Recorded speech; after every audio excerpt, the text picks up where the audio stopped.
अपनी विदेश यात्रा से वापस लौटे गृहमंत्री सुशील कुमार शिंदे ने मीडिया से बातचीत की। उन्होंने छत्तीसगढ़ में हुए नक्सली हमले पर गहरी चिंता जताई। साथ ही उन्होंने कहा कि नक्सल प्रभावित राज्य के नेताओं को सरकार सुरक्षा मुहैया कराएगी।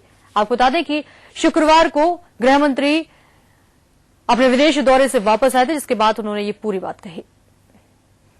देखिए, मुझे पता नहीं है, अभी इंक्वायरी करेगी वो। स्टेट गवर्नमेंट भी जुडिशियल इंक्वायरी लगा रही है, ऐसी मेरी इन्फॉर्मेशन है। कल सुबह मैं वहां जा रहा हूं, और भी ज्यादा इन्फॉर्मेशन मुझे मिल जाएगी। ये हमारे को पहले से भी जानकारी है और कई जगह नक्सलियों का यहां स्थान है। पूना में भी मैंने बताया था कि वहां कई जगह हो रहा है उनका भी स्थान। 2007 में हुए अलग अलग कोर्ट परिसर में आतंकी हमले की जांच रिपोर्ट प्रदेश सरकार सार्वजनिक करने जा रही है। माना जा रहा है कि निवेश आयोग ने सीरियल बम धमाकों के आरोपी आजमगढ़ के हकीम तारिक और जौनपुर के खालिद मुजाहिद की गिरफ्तारी को अवैध ठहराया है। सूत्रों के अनुसार एटीएस के अधिकारियों के खिलाफ भी कानूनी कार्रवाई का सुझाव है। इस धमाके में 15 की मौत हो गई थी, जबकि कई घायल हुए थे।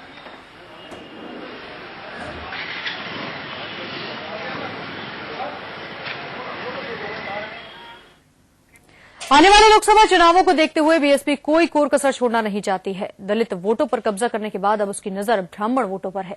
इसी कड़ी में कौशाम्बी में आज ब्राह्मण सम्मेलन का आयोजन किया गया। सम्मेलन की अगुवाई बीएसपी नेता सतीश चंद्र मिश्र और ब्रजेश पाठक कर रहे थे। पिछले कुछ हफ्तों में बीएसपी ने कई जिलों में ब्राह्मण सम्मेलन किया है।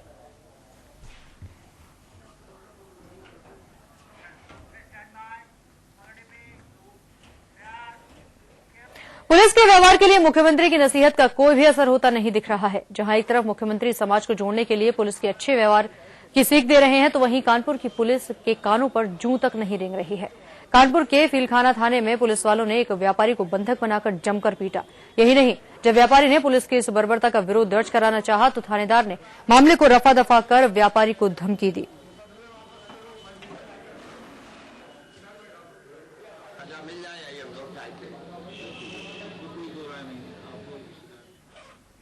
बेखौफ बदमाशों ने राजधानी लखनऊ में 8वीं कक्षा में पढ़ने वाले एक मासूम की गोली मारकर हत्या कर दी। घटना इंदिरा नगर के फरीदी नगर इलाके की है, जहां अज्ञात बदमाशों ने घर में घुसकर अहमद पर ताबड़तोड़ गोलियां बरसाई, जिससे उसकी मौके पर ही मौत हो गई। घर वालों का कहना है कि उन्हें नहीं पता है कि उनके बच्चे की हत्या क्यों की गई। वहीं इस घटना से पूरे इलाके में दहशत का माहौल है।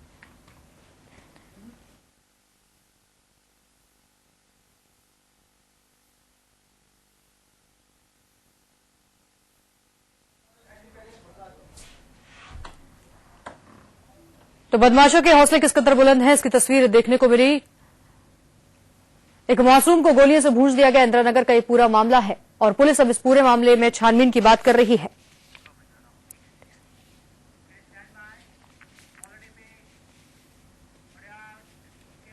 मथुरा में क्राइम ब्रांच के अधिकारियों की गांव वालों के साथ हिंसक झड़प हो गई, जिसमें एक ग्रामीण और एक पुलिसकर्मी की मौत हो गई।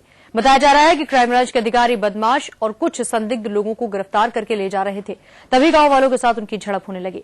इस बीच पुलिस ने ग्रामीणों पर फायरिंग शुरू कर दी। पुलिस की फायरिंग में गोली लगने से एक ग्रामीण की मौके पर ही मौत हो गई, जिसके बाद आक्रोशित ग्रामीणों ने 2 पुलिसकर्मियों को भी गोली मारकर घायल कर दिया।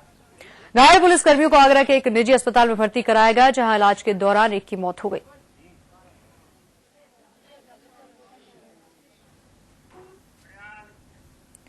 लोकसभा चुनाव नजदीक आते ही एसपी भी ब्राह्मण वोटों को लुभाने के लिए जुट गई है। एसपी ने ब्राह्मण प्रदेश अध्यक्ष मनोज पांडे ने कानपुर सभा के दौरान ब्राह्मणों को एकजुट रहने के लिए कहा। सभा में मनोज पांडे ने बीएसपी पर निशाना साधा और कहा कि मायावती सिर्फ पैसा वसूलने और घूसखोरी का काम करते हैं।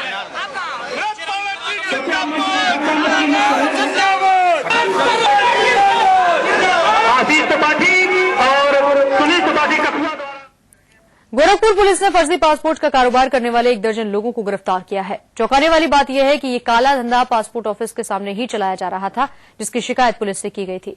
उसी पर कार्रवाई करते हुए पुलिस की छापेमारी में 1 दर्जन से ज्यादा लोग हिरासत में आए हैं, जिनके पास से लैपटॉप और जाली कागजात भी बरामद हुए हैं।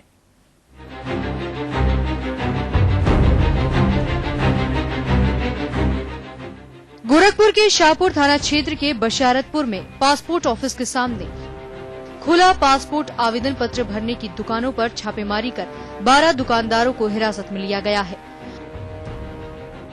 उन पर फर्जी नाम और पते से पासपोर्ट बनवाने, फर्जी दस्तावेज तैयार करने और वीजा के लिए होने वाले इंटरव्यू की डेट फिक्स कराने में बड़ा खेल कराने का संदेह है।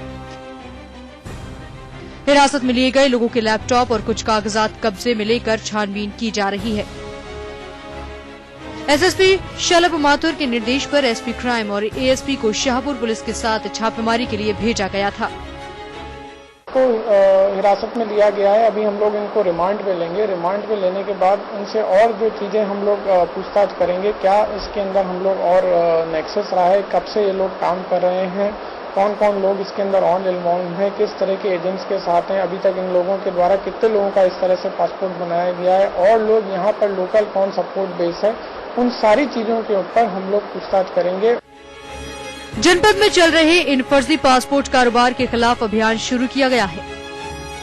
एसएसपी शलभ माथुर ने बताया कि पासपोर्ट कार्यालय के सामने आवेदन फॉर्म भरवाने के लिए लैपटॉप लेकर दुकान खोले बैठे लोगों पर शक है कि उन्हीं में से कुछ लोग फर्जी पासपोर्ट बनाने का रैकेट चला रहे हैं। आशंका है कि पासपोर्ट आवेदन पत्र के साथ लगने वाले फर्जी दस्तावेज भी ये लोग तैयार कर रहे हैं। इसकी छानबीन की जा रही है। इसके अलावा वीजा के लिए होने वाले इंटरव्यू का रजिस्ट्रेशन कराने में भी इन दुकानदारों द्वारा गड़बड़ी किए जाने की आशंका है और इस मामले में 13 लोगों को गिरफ्तार कर इनके पास से लैपटॉप और मोबाइल भी बरामद किए गए हैं। हाँ, उनके ऊपर मैंने बताया कि अभी प्रथम दृष्टया हम लोग द्वारा ये कार्रवाई की गई है और उसके बाद में फिर हम लोग इसको फर्दर डेवलप करके यदि इसके अंदर और लोग इन्वॉल्व हैं और कुछ और एजेंसीज को हमको इन्वॉल्व करके कार्रवाई करना है तो उसको फिर कार्रवाई की जाए। इस खुलासे के बाद से भले ही पुलिस को थोड़ी राहत मिली हो, लेकिन जिस तरह से इनका नेटवर्क काम कर रहा था वो तो कुछ और ही तरफ इशारा कर रहा है। फिलहाल पुलिस को मिली इस सफलता से एक बात तो साफ हो गई है कि अगर पुलिस ठान ले तो कोई भी जालसाज सलाखों के पीछे जाने से बच नहीं सकता। अरविंद श्रीवास्तव, के न्यूज, गोरखपुर। यहाँ एक छोटे से ब्रेक के लिए रुक रहे हैं और ब्रेक के बाद होंगी आगे की खबरें।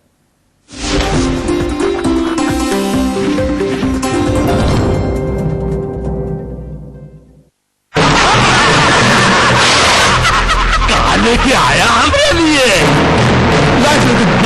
राजरतन, ये हमरे किस काम का?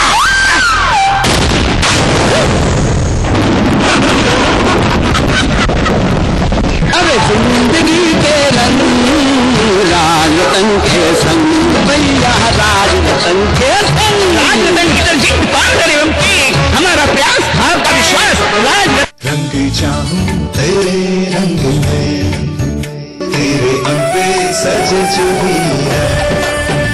हीरों से सजाकर आपको और खूबसूरत बनाते हैं लाला पुरुषोत्तम दास ज्वेलर्स, बिहाना रोड, कानपुर।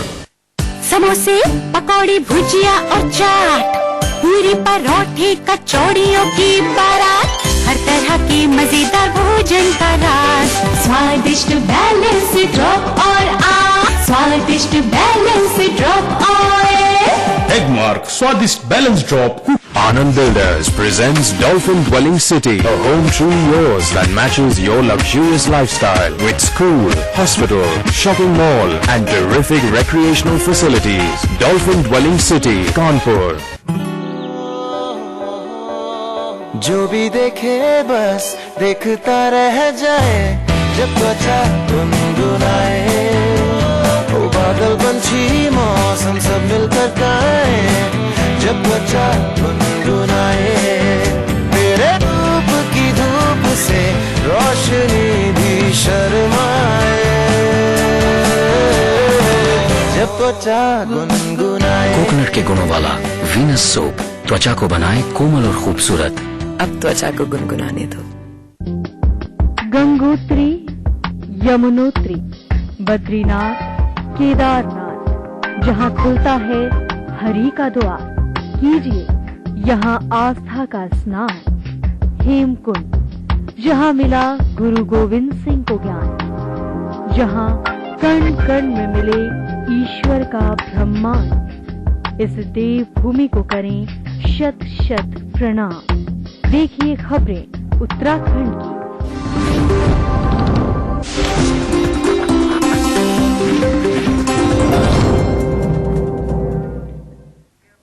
जाने माने फिल्म डायरेक्टर ऋतुपर्णो घोष का आज निधन हो गया। दिल का दौरा पड़ने से उनकी मौत हुई। उन्हें कोलकाता के एक निजी अस्पताल में भर्ती कराया गया था, जहां उन्हें बचाया नहीं जा सका। कई बंगाली फिल्मों को डायरेक्ट करने वाले घोष ने हिंदी की भी 2 फिल्में निर्देशित की हैं। इसमें सनग्लास के साथ साथ अजय और ऐश्वर्या की रेनकोट भी शामिल है।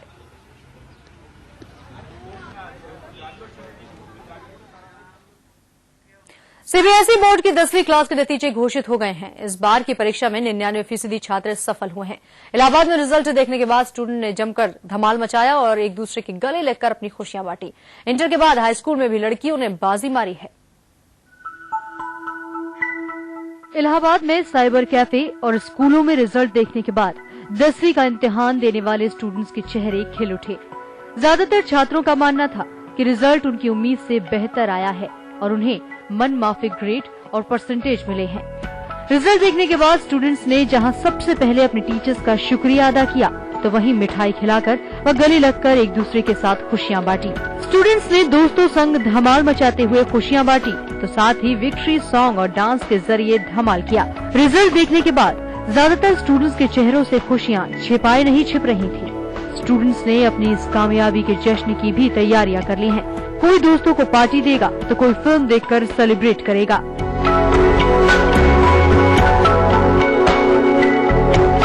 बोर्ड के इलाहाबाद रीजन के तहत आने वाले यूपी और उत्तराखंड राज्यों में इस बार 99.17% स्टूडेंट्स को कामयाबी मिली है। लड़कियां इस बार भी लड़कों से अव्वल साबित हुई हैं। इस साल का जो रिजल्ट है, गर्ल्स ने अच्छा किया है और ओवरऑल रिजल्ट 99.17 है। बस थोड़ा सा पिछले साल से 0.53 डिक्रीज हुआ है। इलाहाबाद रीजन के यूपी और उत्तराखंड में इस बार 99.46% लड़कियों और 99.27% लड़कों को कामयाबी मिली है। जिन स्टूडेंट को अभी कामयाबी नहीं मिल सकी है, उन्हें जुलाई महीने में रिजल्ट सुधारने के मौके मिलेंगे। बोर्ड की 10वीं क्लास के नतीजे इस बार भी ग्रेडिंग सिस्टम के तहत ही घोषित किए गए हैं। ग्रेडिंग सिस्टम के तहत ही ज्यादातर छात्रों को पहली ही कोशिश में कामयाबी मिल सकी है। सैयद शोएब, के न्यूज, इलाहाबाद।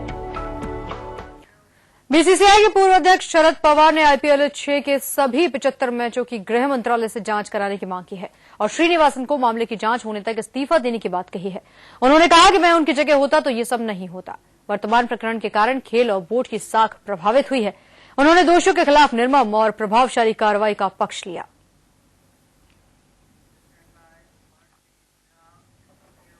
उत्तराखंड के मुख्यमंत्री विजय बहुगुणा ने 27 मई से पूरे प्रदेश के विकास खंडों में अधिकारियों के साथ समीक्षा बैठकें शुरू कर दी हैं।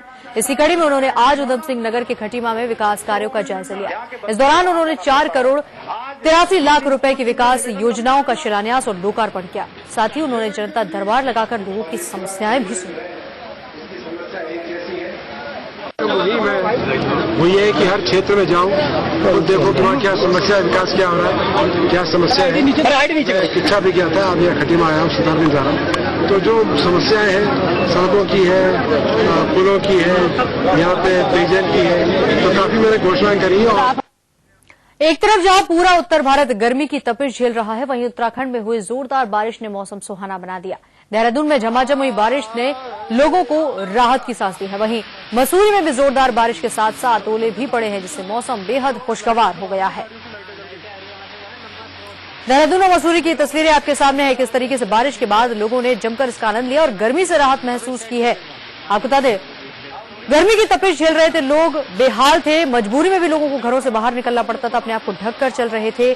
खाने पीने में भी चीजों का ख्याल रखा जा रहा था ताकि गर्मी के प्रकोप से बचा जा सके। लेकिन आज जब बारिश हुई तो सभी ने राहत की सांस ली, जमकर पर्यटकों ने भी इसका मजा लिया। मसूरी में तो ओले भी पड़े और लोग अपने घरों से बाहर निकल आए और बारिश का मजा उठाया।